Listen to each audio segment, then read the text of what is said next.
Audio Jungle.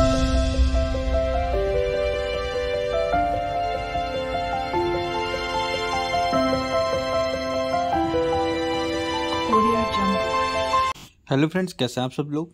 आज हम लोग सर्जरी में एक बहुत ही इम्पॉर्टेंट प्रोसीजर के बारे में डिस्कस करेंगे जिसका नाम है ERCP। ये बहुत ही इम्पॉर्टेंट टॉपिक है और कई बार एग्ज़ाम्स में भी आता है, कई बार वाइवा में भी पूछा जाता है। इसी से कोरिलेटेड एक और सर्जिकल प्रोसीजर है जिसका नाम है MRCP। उसके बारे में भी हम लोग आगे डिस्कस करेंगे एक वीडियो में, और दोनों के बीच क्या डिफरेंस है उसके बारे में भी देखेंगे। ERCP मतलब एंडोस्कोपिक रेट्रोग्रेड कोलेंजियो पैंक्रियाटोग्राफी। तो इसमें हम लोग इसकी डेफिनेशन के बारे में देखेंगे, इसका वर्क ऑफ प्रिंसिपल कैसे काम करती है, किन किन बीमारियों में, किन किन डिजीज़ में इसका प्रयोग किया जा सकता है इस सर्जिकल प्रोसीजर का, इसकी डिसएडवांटेज क्या है, इसके एडवांटेज क्या है, इसके बारे में भी डिस्कस। वीडियो को आगे देखने से पहले अगर आपने अभी तक हमारे चैनल को सब्सक्राइब नहीं किया है तो सब्सक्राइब कर लीजिए, जिससे आपको आने वाले आगे के वीडियोस का भी नोटिफिकेशन मिलता रहेगा। तो चलिए स्टार्ट करते हैं। ERCP is a technique that combine the use of endoscopy and fluoroscopy to diagnose and treat certain problems of the biliary और पैंक्रियाटिक डक्टल सिस्टम। ERCP एक तरह की टेक्निक है जिसको दो टेक्निक्स को मिला के बनाया गया है, एंडोस्कोपी, दूसरा fluoroscopy, to diagnose and treat, मतलब कि बीमारी का पता लगाने के लिए, उसके साथ ही साथ उसका ट्रीट करने के लिए भी। ठीक है, कहाँ की बीमारी? बिलियरी और पैंक्रियाटिक डक्टल सिस्टम, इन दोनों जगह की डिजीजेस को ट्रीट करने के लिए या डायग्नोस करने के लिए एंडोस्कोपी और फ्लोरोस्कोपी को मिला के एक टेक्निक बनाई गई, या एक टेक्निक है जिसे एंडोस्कोपिक रेट्रोग्रेड कोलेंजियो पैंक्रियाटोग्राफी या ERCP कहते हैं। It is primarily performed by highly skilled and specially trained gastroenterologist। इस टेक्निक को एक highly skilled और स्पेशली ट्रेंड गैस्ट्रोएंटरोलॉजिस्ट परफॉर्म करता है। फिर देखते हैं इसके बाद, through the endoscope the physician can see the inside of stomach and duodenum and inject a constant medium into duct in biliary tree and pancreas so they can be seen on radiographs. Endoscope की सहायता से physician जो है वो stomach और duodenum के अंदर देख सकता है और उसके अंदर कंट्रास्ट मीडियम डालता है और उस ड्यूडेनम में एक कंट्रास्ट मीडियम इंजेक्ट करता है। एंडोस्कोप की सहायता से फिजिशियन स्टमक और ड्यूडेनम के अंदर देखता है और बिलियरी ट्री और पैंक्रियास के डक्ट के अंदर एक कंट्रास्ट मीडियम इंजेक्ट करता है, जिसके द्वारा रेडियोग्राफी में उनको स्टमक और ड्यूडेनम और बिलियरी ट्री, पैंक्रियास आदि जो ऑर्गन हैं इनको आसानी से देखा जा सके। ERCP के बारे में ये भी बताया गया कि ERCP can be perform for diagnostic and therapeutic reason. ठीक है, इसको डायग्नोस्टिक रीजन और थेराप्यूटिक दोनों में तरीक़ों से इस्तेमाल किया जा सकता है। ठीक है, although the development of safer and relative non invasive investigation such as MRCP and endoscopic ultrasound has meant the ERCP is now rarely perform. चूँकि समय के साथ MRCP और एंडोस्कोपिक अल्ट्रासाउंड जैसी और नॉन इन्वेसिव इन्वेस्टिगेटिव प्रोसीजर्स हैं, ठीक है, जिनसे जो शरीर है उसको क्षति होने की संभावना बहुत कम हो जाती है ERCP के मुकाबले। इन तरीक़ों का प्रयोग किया जाने लगा, जिसके कारण से ERCP को आज के समय में बहुत ही रेयरली परफॉर्म किया जाता है। फिर देखते हैं इसके बाद इसको किन किन बीमारियों में यूज़ किया जा सकता है, इसके बारे में बताया गया है। ERCP use primary to diagnose and treat condition of the. ठीक है, तो ट्रीटमेंट के लिए आजकल ERCP का जो प्रयोग है वो बहुत ही रेयरली किया जाता है। डायग्नोसिस के लिए आज भी इसका सामान्य रूप से यूज़ होता है। अगर देखा जाए तो इसका जो प्रयोग है वो किन किन बीमारियों में मुख्यतः होता है, जैसे ड्यूडेनम को डायग्नोस करने के लिए होता है। ठीक है, वहाँ की कंडीशंस को ट्रीट करने के लिए होता है, जैसे the first portion of small intestine duodenum. इसके बाद द पेपिला ऑफ वेटर। ठीक है, ये क्या होता है? A small structure with opening leading to the bile duct and the pancreatic duct. आप लोग डायग्राम में देख सकते हैं पेपिला ऑफ वेटर क्या होता है। उसके बाद बाइल डक्ट में होने वाली व्याधियों के डायग्नोस के लिए होता है। गॉल ब्लैडर और पैंक्रियाटिक डक्ट में होने वाली डिजीज और उनके ट्रीटमेंट में इसको यूज किया जा सकता है। सो मुख्य रूप से duodenum, papilla of waiter, bile duct और गॉल ब्लैडर और पैंक्रियाटिक डक्ट को डायग्नोस और वहाँ की कंडीशंस को ट्रीट करने के लिए, वहाँ की डिजीज को ट्रीट करने के लिए इसका प्रयोग किया जा सकता है। फिर इसके बाद देखते हैं इसके यूजेस के बारे में। सो इसको यूज कहाँ कहाँ किया जाता है। तो डायग्नोस्टिक पर्पसेस के अंदर देखा जाए तो जब पर्सन के अंदर पैंक्रियाटिक डक्ट या बाइल डक्ट के नैरो होने का सस्पेक्ट होता है डॉक्टर को कि हाँ इस पेशेंट के अंदर या पैंक्रियाटिक डक्ट या फिर बाइल डक्ट जो है वो नैरो हो गई है, तब डॉक्टर इस जांच को कराने की सलाह देता। और क्या हो सकता है, किसी प्रकार का ट्यूमर हो तब कर सकते हैं इसको डायग्नोस के लिए। Gallstone that form in the gallbladder and become stuck in ducts, किसी कोई गॉल स्टोन से अगर वो गॉल ब्लैडर या डक्ट में स्टक हो जाते हैं तब इसको यूज किया जा सकता है। किसी प्रकार के इन्फेक्शन को देखने के लिए। Dysfunction of wall in the duct called sphincters, अगर जो वॉल्स में जो स्फिंक्टर्स हैं उनमें किसी प्रकार का डिसफंक्शनिंग है तो उसको चेक करने के लिए किया जा सकता है। स्क्लेरोसिस को डायग्नोस करने के लिए किया जा सकता है जो कि होती है स्कारिंग ऑफ डक्ट। सूडोसिस्ट को डायग्नोस करने के लिए भी इसका प्रयोग होता है। एक सूडोसिस्ट क्या होता है, accumulation of fluid and tissue debris. So obstructive jaundice में भी इसका यूज कर सकते हैं जब अल्ट्रासोनोग्राफी में बाइल डक्ट्स के डायलेशन के साथ साथ गॉल स्टोन की भी सस्पेक्ट हो, ठीक है, या फिर किसी प्रकार का इंटरमीडिएट बिलियरी स्ट्रक्चर हो, ठीक है, या फिर सस्पेक्टेड बाइल डक्ट ट्यूमर में भी ERCP को डायग्नोसिस पर्पस के लिए यूज किया जा सकता है। Suspected injury to bile duct और आइट्रोजेनिक ओरिजिन, ठीक, या फिर स्फिंक्टर ऑफ ओडाई की डिसफंक्शन हो तब भी ऑब्स्ट्रक्टिव जॉन्डिस हो सकता है और इसके लिए भी ERCP का प्रयोग किया जा सकता है। क्रोनिक पैंक्रियाटाइटिस में देखा जाए सो इसमें भी इसका प्रयोग कर सकते हैं, लेकिन ये एक तरह का कंट्रोवर्शियल इंडिकेशन है। क्यों है, क्योंकि क्रोनिक पैंक्रियाटाइटिस को डायग्नोस करने के लिए ढेर सारे और डायग्नोस्टिक मोड्स हैं, मोडालिटीज़ हैं, वो हैं अवेलेबल हैं, जैसे एंडोस्कोपिक अल्ट्रासाउंड हो गया, CT, MRI या MRCP। सो इसमें जो इसका यूज़ है उसके ऊपर कंट्रोवर्सी है या कम किया जाता है। पैंक्रियाटिक ट्यूमर में, तो पैंक्रियाटिक ट्यूमर में इसका प्रयोग किया जाता है लेकिन कोई वैलिड डायग्नोस्टिक रिप्रेजेंट या नहीं कर पाता है। और ये किस कंडीशन में डायग्नोस कर देता है पैंक्रियाटिक ट्यूमर में, जब they cause bile duct obstruction और जॉन्डिस। जब ऑब्स्ट्रक्शन या जॉन्डिस करते हैं तब ये ट्यूमर को डायग्नोस, उस कंडीशन में इसको द्वारा ट्यूमर को डायग्नोस किया जा सकता है। सो आई होप आपको ये यूजेस समझ में आए होंगे, डायग्नोस्टिक यूजेस। फिर इसके बाद देखते हैं जो थेरापेटिक यूज़ है, इसमें इसका प्रयोग कहाँ कहाँ किया जा सकता है उसके बारे में देखते हैं। तो सबसे पहला जो है उसमें एंडोस्कोपिक स्फिंक्टेरोटोमी में इसका प्रयोग किया जाता है। एक्सट्रैक्शन ऑफ गॉल स्टोन या अदर बिलियरी डिब्रीज को निकालने के लिए, या किसी प्रकार का डिब्रीज है बिलियरी ट्रैक्ट में या गॉल स्टोन है उसको निकालने के लिए भी ERCP का प्रयोग किया जा सकता है। Insertion of a stent through major duodenal papilla and ampulla of Vater into common bile duct और pancreatic duct. Common bile duct या पैंक्रियाटिक डक्ट में स्टेंट लगाने के लिए भी इसका प्रयोग किया जाता है। डायलेशन ऑफ स्ट्रक्चर्स जैसे प्राइमरी स्क्लेरोसिंग कोलेंजाइटिस या एनास्टोमोसिस स्ट्रक्चर्स, ठीक है, लीवर ट्रांसप्लांट के बाद जो हो जाते हैं अक्सर, इनके डायलिटेशंस के लिए भी ERCP का प्रयोग होता है। Extraction of liver flukes from biliary system, इसके प्रयोग में भी ERCP का प्रयोग करते हैं। और टिश्यू सैम्पलिंग के लिए भी ERCP का प्रयोग किया जा सकता है। फिर इसके बाद देखते हैं इस प्रोसीजर को करने से पहले पेशेंट की किस तरह से जो प्री ऑप प्रिपरेशन है वो करते हैं। उसके बारे में डिस्कस किया गया है कि the upper GI tract must be empty, जो ऊपर अपर GI ट्रैक्ट है, माउथ, स्टमक वगैरह, ये एम्प्टी होना चाहिए।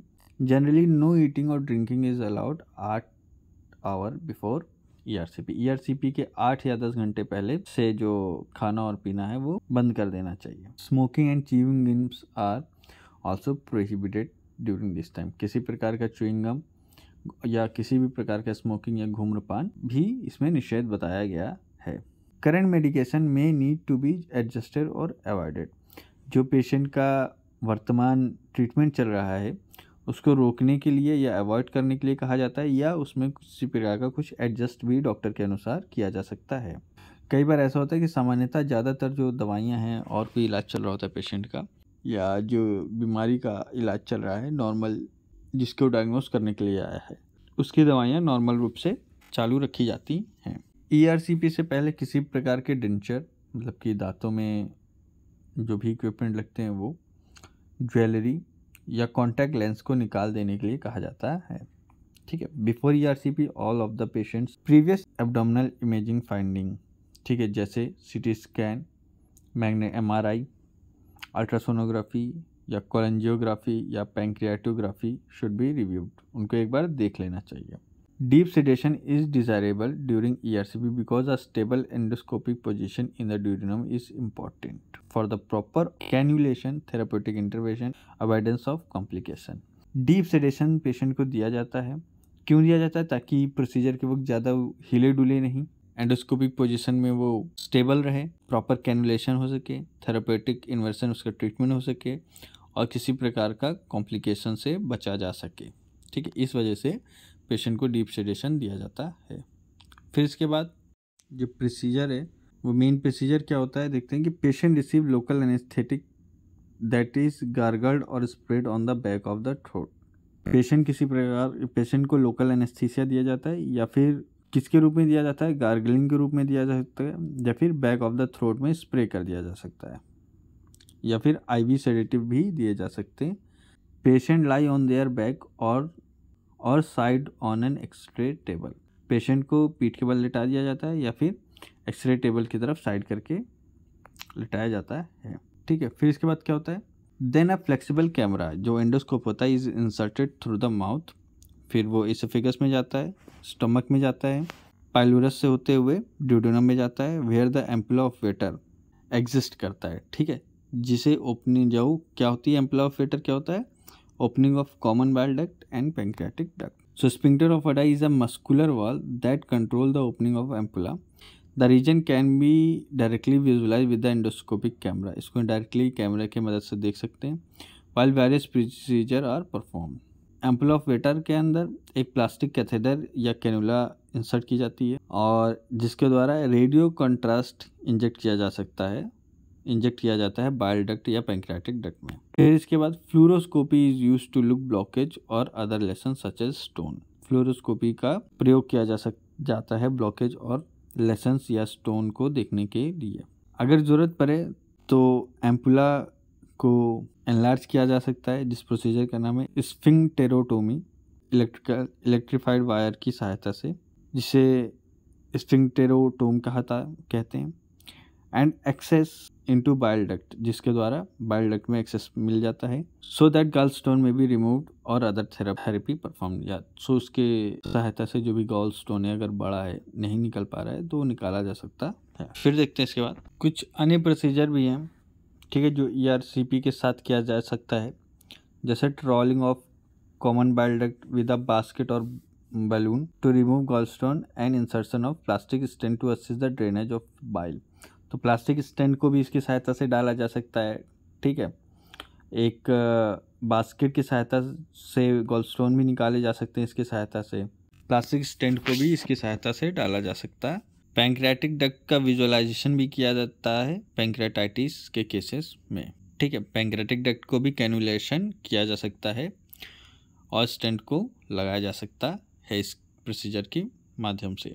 कुछ स्पेसिफिक केसेस में सेकेंड कैमरा को भी इंसर्ट किया जा सकता है through the channel of first endoscope, and this is termed duodenoscope assisted cholangio pancreatoscopy या DACP और मदर डॉटर ERCP। इसमें चूंकि 2 कैमरा जाते हैं इसीलिए इसको मदर डॉटर ERCP कहते हैं। तो जो डॉटर स्कोप है उसको डायरेक्ट इलेक्ट्रोहाइड्रोलिक लिथोट्रिप्सी के द्वारा, so the daughter scope can be used to administer direct electrohydraulic lithotripsy to break up stone. ठीक है, जो डॉटर स्कोप है उसकी सहायता से जो स्टोन्स हैं उनको तोड़ा जाता है, और to help in diagnosis by directly visualising the duct, और या फिर इसका प्रयोग डायरेक्टली डायग्नोस करने के लिए किया जा सकता है, या विजुअलाइजेशन ऑफ डक्ट के लिए भी इसका प्रयोग किया जा सकता है। सो ये हो गया MRCP का मेन प्रोसीजर। फिर जो पोस्ट ऑप या फिर आफ्टर द प्रोसीजर जो भी इस ट्रीटमेंट है वो कैसे करते हैं कि patient is monitor in the endoscopy area for 1 से 2 घंटे तक। पेशेंट को 1 से 2 घंटे तक एंडोस्कोपी एरिया में बैठा के रखते हैं या लेटा के रखते हैं। ठीक है, क्यों? क्योंकि effect of sedative have Warne of. 1 से 2 घंटे बाद जो सेडेटिव है उसका इफेक्ट खत्म हो जाता है और कॉम्प्लिकेशंस जो भी हो रही हैं उसको भी हम लोग ऑब्जर्व कर सकते हैं।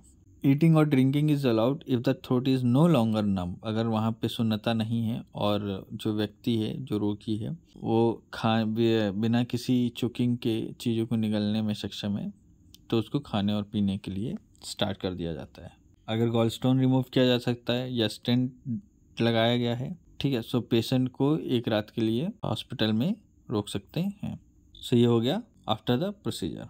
फिर इसके बाद क्या है? कॉम्प्लिकेशंस। तो किस प्रकार के कॉम्प्लिकेशन आ सकते हैं? तो ERCP is highly specialised procedure which require a lot of experience and skills. ठीक है, ERCP बहुत ही स्पेशलाइज्ड प्रोसीजर है जिसके लिए ढेर सारा एक्सपीरियंस और स्किल होनी चाहिए। एक स्किलफुल डॉक्टर ही इस प्रोसीजर को करता है। The procedure is quite safe and associated with a very low risk when the perform by experience physician. जब एक एक्सपीरियंस फिजिशियन या एक्सपीरियंस डॉक्टर, स्किल्ड डॉक्टर इस प्रोसीजर को करता है, सो ये बहुत ही ज़्यादा सेफ और लो रिस्क वाला प्रोसीजर है। 70 to 95% तक का सक्सेस रेट होता है, depend on experience of physician. Complications जो हैं वो 1 से 5% तक चांसेस होते हैं उनके होने के। ये कॉम्प्लिकेशन किस पे निर्भर करते हैं? डॉक्टर की स्किल्स पे निर्भर करते हैं और जो अंडरलाइंग डिसऑर्डर है, जो बीमारी है, उसके ऊपर भी डिपेंड करते हैं। सो क्या क्या कॉम्प्लिकेशंस हो सकते हैं? जैसे इन्फेक्शन हो गया, ठीक है, पैंक्रेटाइटिस हो सकता है, एलर्जिक रिएक्शन टू सेडेटिव लगाते वक्त उन पर एलर्जिक रिएक्शन हो सकता है, एक्सेसिव ब्लीडिंग हो सकती है प्रोसीजर करते वक्त, जिसे हेमरेज कहते हैं, पंक्चरिंग ऑफ GI ट्रैक्ट और डक्ट हो सकता है, tissue damage from radiation exposure, और बहुत ही रेयर सर्कमस्टेंसेस में, जैसे बहुत ही ज़्यादा हेमरेज हो गया, ब्लड हो गया, ठीक है, या पंक्चर ऑफ GI ट्रैक्ट और डक्ट हो गया जिसके कारण इन्फेक्शन बहुत ज़्यादा फैल गया, पैंक्रेटाइटिस से बहुत ही हार्ड ये नहीं कवर हो रही है, सो उसमें भी अगर किसी प्रकार कॉम्प्लिकेशन आ जाए सो डेथ हो सकती है। सो आई होप आपको ये समझ में आया होगा। फिर देखते हैं इसके बाद कॉन्ट्राइंडिकेशंस। ERCP प्रोसीजर को कहाँ पे मना किया गया है? तो कहाँ पे? अनस्टेबल कार्डियोपल्मोनरी या न्यूरोलॉजिक या कार्डियोवास्कुलर स्टेटस, ठीक है, अगर उसका ECG वगैरह और ब्लड प्रेशर वगैरह नॉर्मल नहीं है तब ऐसी कंडीशन में नहीं करना चाहिए। या फिर किसी प्रकार की बाउल परफोरेशन है तो उस कंडीशन में भी इस प्रोसीजर को नहीं करना चाहिए। अगर एसोफेगस में किसी प्रकार की स्ट्रक्चरल एबनॉर्मलिटी है, स्टमक और स्मॉल इंटेस्टाइन में भी एबनॉर्मलिटी देखने को मिलती है, तो इसमें भी जो प्रोसीजर है नहीं करना चाहिए। अगर पहले किसी प्रकार का कोई ऑपरेशन हो चुका है एब्डोमिनल एरिया में जिसके कारण से वहाँ की जो सर्जिकल एनाटॉमी है वो ऑल्टर्ड हुई है, सो ऐसी कंडीशन में भी नहीं करना चाहिए। कोआगुलोपैथिक पेशेंट है, सो इसमें स्फिंक्टेरोटोमी और एम्पुलेक्टोमी को कॉन्ट्राइंडिकेटेड माना गया है। अगर एडवांटेजेस की बात की जाए तो ये सेफ़ और हाईली इफ़ेक्टिव डायग्नोस्टिक टेक्निक है, बहुत ही सेफ़ है और बहुत ही ज़्यादा इफेक्टिव है। Accurate method of diagnostic and treating condition of bile and pancreatic duct. Accuration, इससे डायरेक्टली जो पेशेंट है उसके बाइल के अंदर देख सकते हैं, इसके कारण से जो डायग्नोसिस है वो एक्यूरेट होने के चांसेस बहुत ज़्यादा रहते हैं। सिंपलर देन एक्सप्लोरेटरी सर्जरी, ठीक है, बाहर जो नॉर्मल सर्जरी करते हैं, काटते हैं, ठीक है, कट्स लगाते हैं, उससे बहुत ही ज़्यादा सिंपल है। जो मेजर एब्डोमिनल सर्जरीज़ हैं स्टोन वगैरह के लिए जो की जाती हैं उससे प्रिवेंट कर सकती है। और अगर ERCP के द्वारा डिजीज़ नहीं सही हो सकती है और मेजर सर्जरी करनी ही पड़े तो ये प्लानिंग ऑफ सर्जरी में भी हेल्प कर सकती है। ये हो गया इसके एडवांटेजेस। फिर देखते हैं इसके डिसएडवांटेजेस। सो अगर डिसएडवांटेज की बात की जाए तो कॉम्प्लिकेशन जो होते हैं वो बहुत ही रेयर होते हैं, ठीक है, लेकिन क्या क्या हो सकते हैं? जैसे बाउल परफोरेशन हो सकता है, हेमरेज हो सकता है, ठीक है, जिसके कारण से वहाँ पे बाद में सर्जिकल रिपेयर या ब्लड ट्रांसफ्यूजन को भी करना पड़ सकता है। परफोरेशन और हेमरेज के चांसेस इसमें ज़्यादा हो जाते हैं जब पॉलिप्स को एंडोस्कोप की सहायता से निकाला जाता है। प्रोसीजर जो है इसमें हॉस्पिटल स्टे अगर नॉर्मल है तो 1 से 2 घंटे तक रुकते हैं, या फिर पेशेंट के वाइटल नॉर्मल होने तक पेशेंट को रुकना पड़ सकता है। इसमें sedation is required with a small risk of adverse reaction. ठीक है, there is a degree of patient discomfort. ठीक है, पेशेंट के जो मुख्य मार्ग है उसके द्वारा नली डाली जाती है, जिसके सहायता से ERCP प्रोसीजर होता है। सो इसमें पेशेंट को डिस्कम्फर्ट भी फील हो सकता है। सो ये हो गया डिसएडवांटेज और ये हो गया ERCP पे डिस्कशन। अगर आप लोगों को भी ERCP के बारे में और ज़्यादा जानकारी तो आप कमेंट बॉक्स में कमेंट करके बताएं, जिससे और लोग जो देख रहे हैं उनकी जानकारी में भी इजाफा हो सके। अगर आपको वीडियो समझ में आई हो, पसंद आई हो, तो प्लीज़ वीडियो को लाइक करें, चैनल को सब्सक्राइब करें, ज़्यादा से ज़्यादा लोगों में शेयर करें। आप हमारे फेसबुक और इंस्टाग्राम चैनल को भी फॉलो कर सकते हैं। वहाँ पे भी आपको मेडिसिन से रिलेटेड नई पोस्ट मिलती रहेंगी। Thank you so much for watching.